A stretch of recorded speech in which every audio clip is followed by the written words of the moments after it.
तेनालीराम की कहानी। तेनाली रामलिंगाचार्युल का जन्म 16वीं सदी के प्रारंभ में युमलूर गांव में एक तेलगी भट्ट ब्राह्मण परिवार में हुआ। हालांकि एक लोकप्रिय धारणानुसार उनका जन्म तेनाली नामक गांव में हुआ था। तेनालीराम का जन्म नाम रामाकृष्णा शर्मा था। उनके पिता गर्लापति रामैया गांव के मंदिर में पुजारी थे। बाल्यकाल में ही पिता का साया तेनालीराम के सिर से उठ गया और माता लक्ष्मा द्वारा उनका पालन पोषण किया गया। औपचारिक शिक्षा तेनालीराम ने कभी प्राप्त नहीं की, किंतु वे बचपन से ही कुशाग्र बुद्धि थे। उनकी वाक्पटुता का तो कोई जवाब ही नहीं था। नटखट तो इतने थे कि कोई भी उनके शरारतों से बच नहीं पाता था। एक दिन तेनालीराम की भेंट गांव के एक ज्ञानी संत से हुई। संत ने उन्हें एक मंत्र देते हुए कहा, पुत्र, गांव के काली मंदिर में जाकर इस मंत्र का 1,00,000 बार जपा करो। इससे काली माता प्रसन्न हो जाएंगी और तुम्हें दर्शन देकर वरदान प्रदान करेंगे। तेनालीराम तुरंत काली मंदिर गए और वहां संत द्वारा दिए मंत्र का जाप करने लगे। जैसे ही 1,00,000 जाप पूरे हुए, काली माता अपने 100 मुख के भयंकर स्वरूप में उनके समक्ष प्रकट हुए। काली माता का भयंकर स्वरूप देख कोई भी सामान्य बालक भयभीत हो जाता, किंतु तेनालीराम भयभीत होने के स्थान पर जोर जोर से हंसने लगे। जब काली माता ने हंसने का कारण पूछा तो वे बोले, माता, मेरी तो मात्र एक ही नाक है।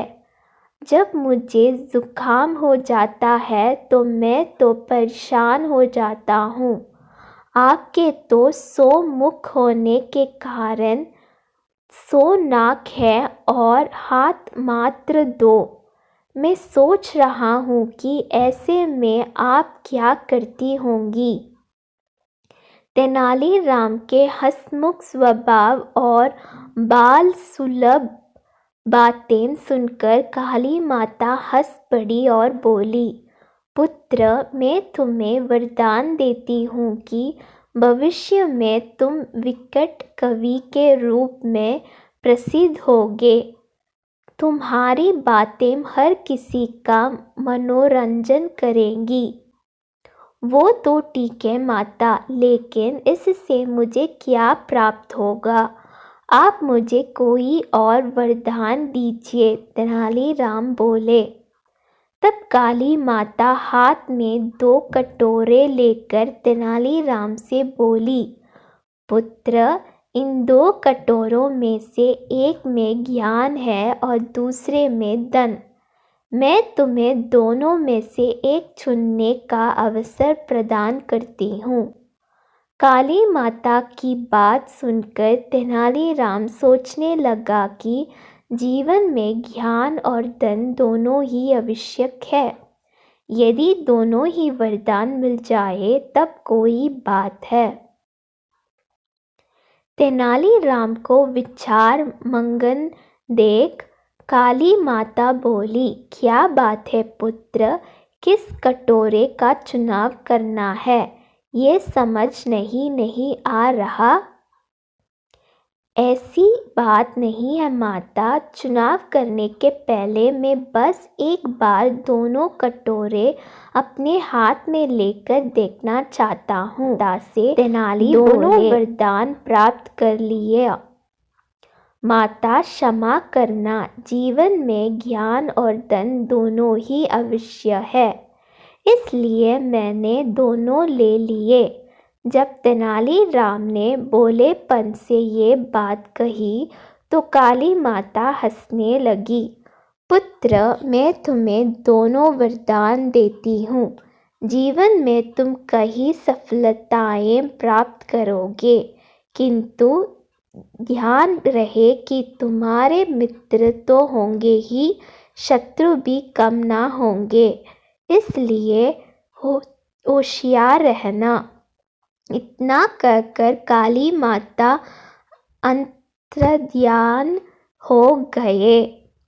आगे चलकर तेनालीराम विजयनगर के राजा कृष्णदेवराय के प्रिय मंत्री बने।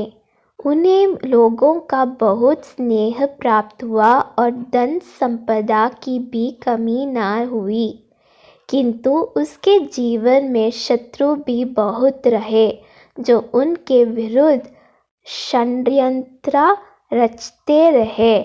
तेनालीराम भी अपनी चतुराई से सदा उन्हें मात देते रहे।